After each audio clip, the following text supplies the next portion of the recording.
May 3rd, 2026, 22:17 local time, Camp Lemonnier, Djibouti. 81 days after the February 11th Badr P-1 strike that destroyed one P-8A Poseidon and grounded a second for 60 days. The THAAD battery that had performed so effectively in February, intercepting 10 of 12 inbound missiles, had been redeployed to a higher priority theater in early April. A logistics and political decision driven by competing demands across 4 simultaneous crisis zones. Its replacement, a Patriot PAC-2 battery from the 108th Air Defense Artillery Brigade, flown in from Fort Sill, Oklahoma, 18 days earlier. The PAC-2 was capable. It had been the backbone of U.S. theater missile defense for 3 decades. It was not the THAAD. The night is warm and clear, 29 degrees Celsius. Wind 7 knots from the southwest. Visibility unlimited. The base is at FPCON Charlie, as it has been without interruption since February 11th. The Patriot AN/MPQ-65 fire control radar is in active search, its beam sweeping the threat arc to the northwest, the direction from which the February strike had come. The battery has 32 PAC-2 GEM-T interceptor rounds in ready configuration across 4 launcher groups. The crew has been on 100% manning since 2000 hours, a standard elevated posture for the overnight hours that the threat assessment has identified as the highest probability attack window. In the Tactical Operations Center, the watch officer is reviewing the day's ISR summary. No anomalous activity at the Houthi launch sites in the Houthis highlands that generated the February strike. 2 Badr P-1 capable mobile launcher vehicles last observed at their garrison positions at 1600 by overhead surveillance. A surveillance gap opened at 1830 when the Global Hawk tasked to the area had been diverted to support an emerging contact in the Red Sea. That gap is now 3 hours and 47 minutes old. Welcome. I'm your host at Navy Legends. Tonight we examine a scenario that sits at the intersection of 2 of the most persistent problems in modern air defense. The question of whether a capable system that is not the best system is good enough, and the question of what an adversary learns from watching you defeat their first strike and then removes your best capability before they launch their second. The THAAD that defended Camp Lemonnier in February achieved an intercept rate that would be considered exceptional in any operational context. Its redeployment opened a window that the Houthi Military Council's technical advisors from the IRGC had been studying since February 12th, the morning after the first strike. Tonight, we examine what they built in the gap and what the PAC-2 battery on the Lemonnier perimeter does against it. This is a fictional simulation built from documented Patriot PAC-2 performance data, Houthi ballistic missile capability assessments, and the specific physics of ballistic engagement at the performance boundary of a system that was designed in the 1980s. Let's begin.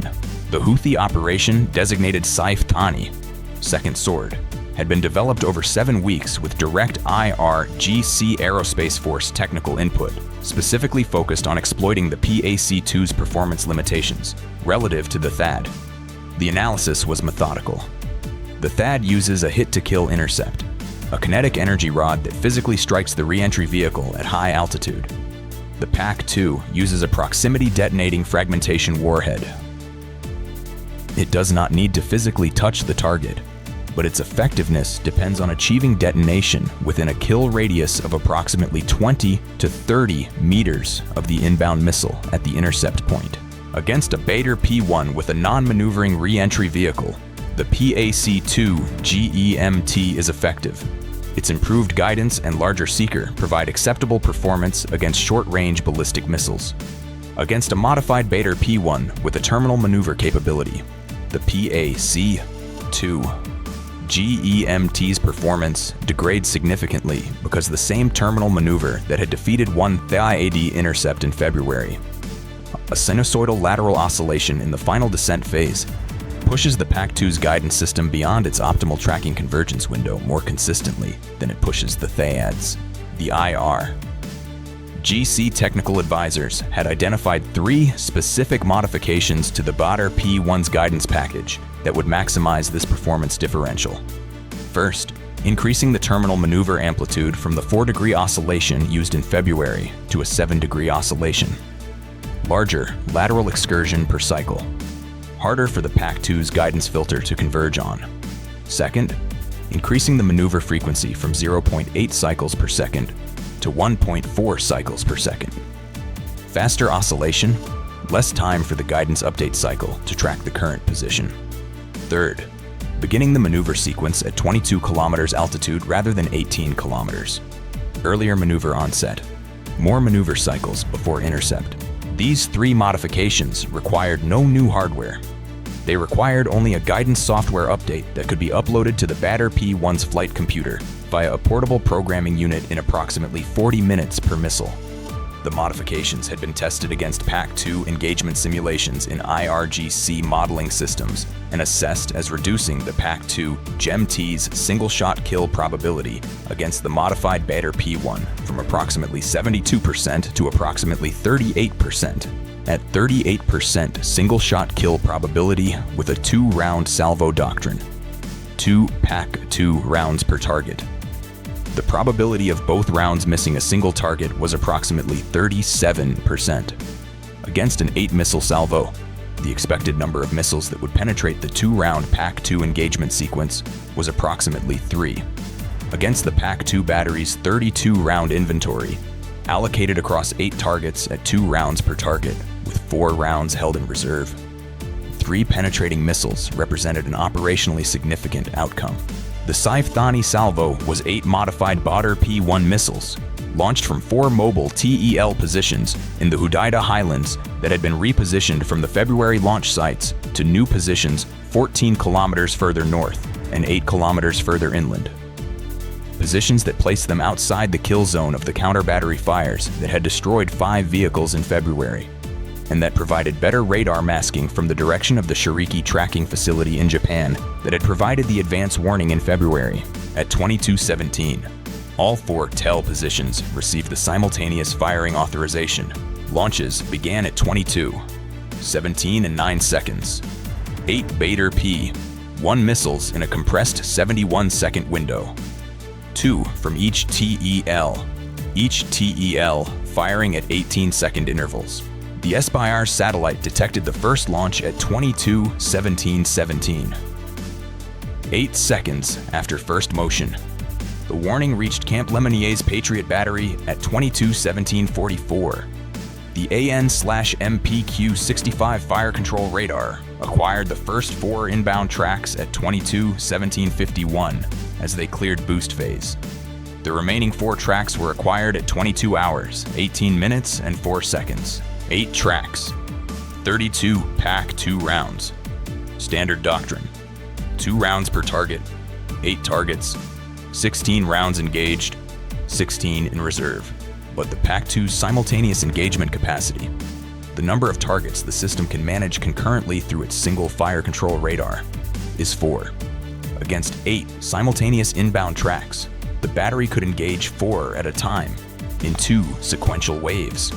The first wave of 4 engagements would begin immediately. The second wave of 4 could not begin until the first wave's intercept events had concluded and the fire control radar had transitioned to the second set of tracks. The battery commander had identified this constraint in his first operational planning session after arriving in Djibouti. He had requested a second Patriot fire control unit, a second radar and engagement control station that would allow 8 simultaneous engagements. The request had been submitted on April 19th. It had not been fulfilled. He engaged the 4 highest priority tracks first. The 4 missiles from the TEL positions furthest south, whose time of flight to the base was shortest. The first PAC-2 GEM-T launch sequence began at 22:18:11. 8 rounds in rapid succession, 2 per track, 4 tracks, firing at 3-second intervals. Track 1. Both PAC-2 rounds engaged the modified P-1 as it executed its 7-degree sinusoidal maneuver at 1.4 cycles per second, beginning at 22 kilometers altitude. The first round's guidance system tracked the oscillating re-entry vehicle and computed its intercept point against the vehicle's mean position. A reasonable approximation for a slowly oscillating target, insufficient for a 7-degree, 1.4 cycle oscillation. The intercept point was computed against a trajectory position that the vehicle had moved 11 meters away from by the time the round arrived. Miss by 11 meters, beyond the PAC-2's kill radius of 20 to 30 meters. Wait. The first round detonated at 26 meters from the re-entry vehicle, within the outer edge of the kill radius. Fragmentation pattern partially struck the vehicle's body section, producing 2 penetrations of the casing, but neither destroying the warhead nor significantly altering the trajectory. The batter P-1 continued inbound, its casing penetrated, its 200-kilogram warhead intact. The second round on track 1 engaged at 22 hours, 18 minutes, 31 seconds. Its guidance system had a better track history, 20 additional seconds of oscillation data to refine the prediction algorithm. It achieved detonation at 14 meters, inside the kill radius. The fragmentation pattern struck the warhead section directly. Track 1, neutralized. Track 2. Both PAC-2 rounds missed. The first detonated at 34 meters, 4 meters outside the kill radius. No lethal fragmentation effect on the re-entry vehicle. The second detonated at 41 meters, an intercept geometry that had been compromised by the fire control radar's simultaneous tracking workload across 4 active engagements, producing a guidance update lag that the oscillating target's 1.4 cycle maneuver had fully exploited. Track 2, inbound. 2, PAC-2 rounds expended, 0 kills. Track 3. First round detonated at 18 meters. Inside kill radius, partial warhead damage. The re-entry vehicle tumbled off its trajectory and impacted open ground 2.1 kilometers northeast of the base perimeter. Track 3, neutralized. Track 4. First round detonated at 22 meters. Marginal kill radius, fragmentation struck the vehicle's guidance section, disabling the terminal maneuver sequence. The batter P-1 continued on a ballistic arc without further maneuvering. The second round, now engaging a non-maneuvering target, achieved a direct proximity kill at 8 meters. Track 4. Neutralized. First wave result. 3 of 4 tracks neutralized. Track 2 inbound. 16 PAC. 2 rounds expended in the first wave. 16 remaining. The fire control radar transitioned to the second set of 4 tracks at 22:18:44. The second wave engagement began at 22:18:49. Track 5. Both rounds engaged. First achieved detonation at 19 meters. Marginal, partial fragmentation on warhead casing. Structural damage to fin assembly. The re-entry vehicle's trajectory deviated 2.4 degrees from its programmed heading. Not enough to miss the base. The second round acquired the slightly altered trajectory and achieved detonation at 11 meters. Track 5. Neutralized. Track 6. First round missed at 38 meters. Second round achieved 16-meter detonation. Inside kill radius. Track 6. Neutralized. Track 7. Both rounds missed. The 7-degree oscillation at 1.4 cycles per second had reached its maximum performance impact on the PAC-2 system with this particular track geometry. The approach angle combined with the oscillation frequency produced a prediction error pattern that both rounds failed to overcome. First miss at 47 meters. Second miss at 39 meters. Track 7. Inbound. Track 8. First round detonated at 12 meters. Direct fragmentation kill on warhead section. Track 8. Neutralized. Second wave result, 3 of 4 tracks neutralized. Track 7 inbound. 2.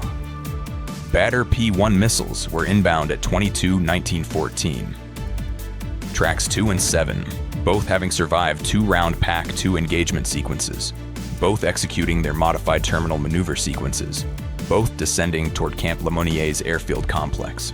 12 PAC-2 rounds remained in the battery's inventory. The battery commander engaged both inbound tracks with 2 additional rounds each, expending 8 more rounds, leaving 4 in reserve. Track 2. The first additional round achieved detonation at 21 meters. Borderline kill radius, structural damage to the warhead body section without confident detonation prevention. The second additional round achieved 9-meter detonation. Inside confident kill radius. Track 2. Neutralized at 22 hours, 19 minutes, and 28 seconds. The warhead body had been structurally compromised by 2 proximity detonations before the final kill shot.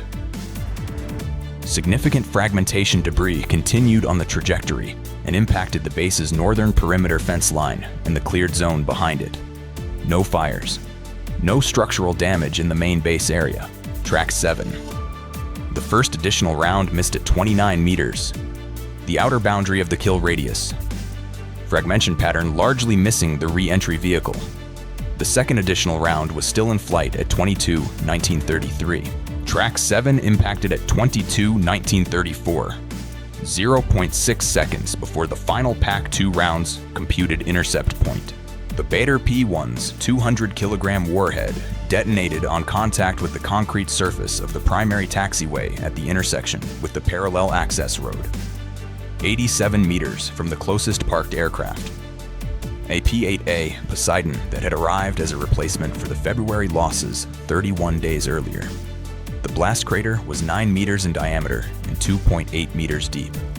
The fragmentation pattern from the 200-kilogram warhead covered an elliptical area 340 meters long and 180 meters wide, oriented along the taxiway axis. The P-8A at 87 meters absorbed 23 fragmentation impacts on its airframe. 11 penetrated the aircraft's skin. 3 into the wing fuel tank area, producing fuel leaks that ignited from the hot fragmentation. 4 into the empennage structure, producing control surface damage. 4 into the fuselage, producing avionics bay penetrations. The aircraft was on fire within 4 seconds of the detonation. The base fire station responded at 22-1951. The fire was suppressed at 22, 26, and 14 seconds. The aircraft was a total loss.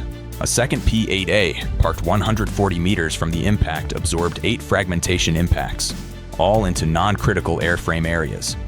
Structural inspection required before flight, grounded for 72-hour assessment, likely returning to service without major repair. 4 base maintenance personnel who had been completing an evening servicing task on the ramp near the taxiway intersection sustained fragmentation injuries. 2 serious, 2 moderate. All 4 were evacuated to the base medical facility within 8 minutes. The 2 serious cases were stabilized and transferred to the U.S. military hospital at Ramstein Air Base, Germany, by medevac aircraft within 4 hours.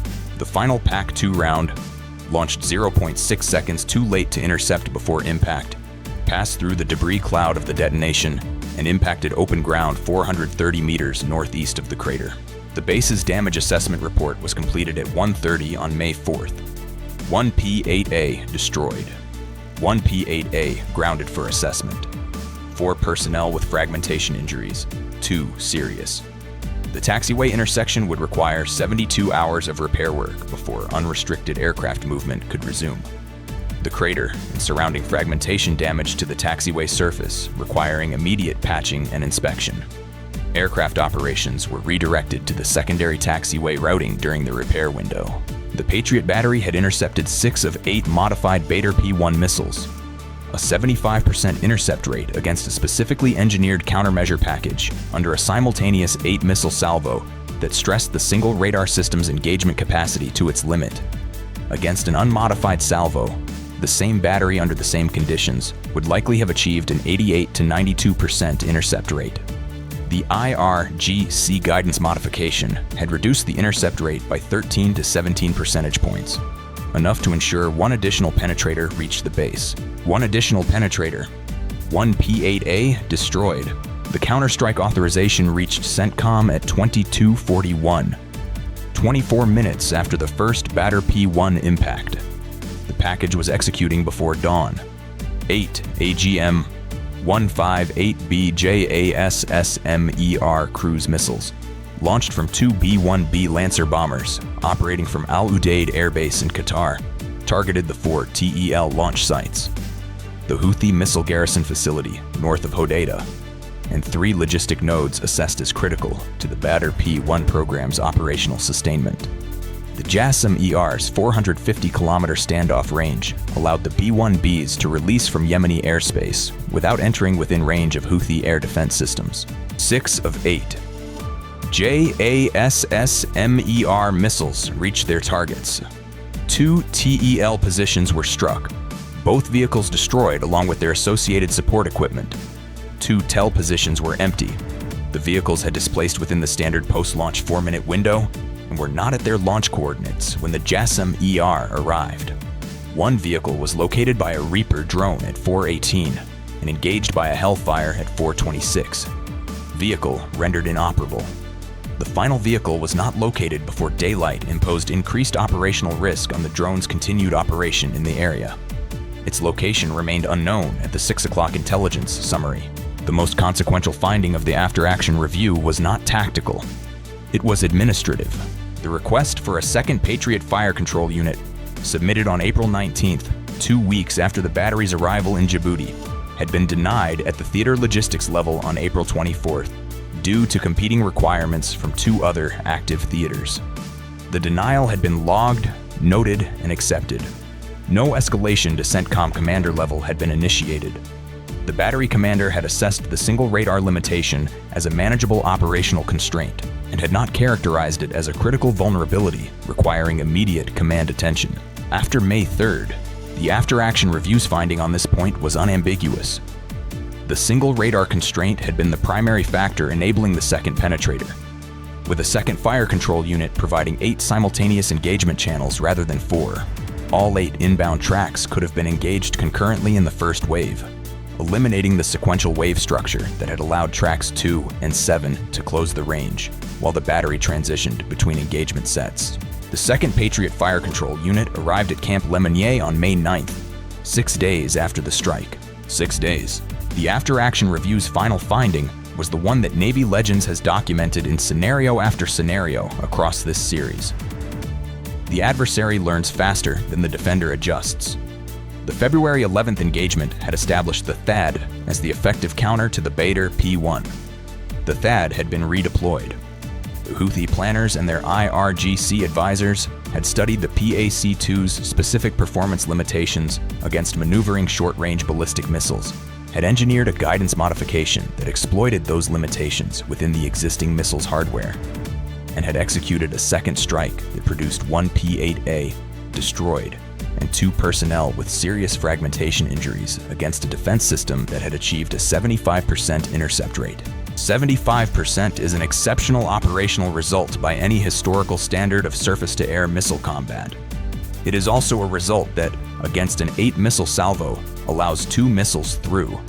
Against a 12-missile salvo, it allows 3 through. Against a 16-missile salvo, it allows 4 through. The mathematics of saturation do not require the adversary to be technically superior.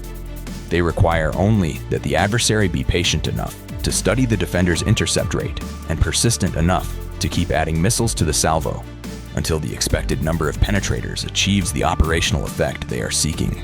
The P-8A on the Djibouti ramp on May 3rd was the second Poseidon lost at Camp Lemonnier in 81 days. Before February 11th, the U.S. Navy had never lost a P-8A Poseidon to hostile action. It had now lost 2, both to the same adversary, both at the same base, both in the same theater.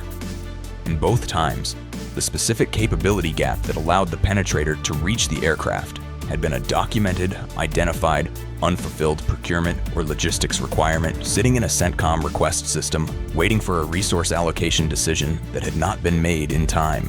That is not a failure of the Patriot system.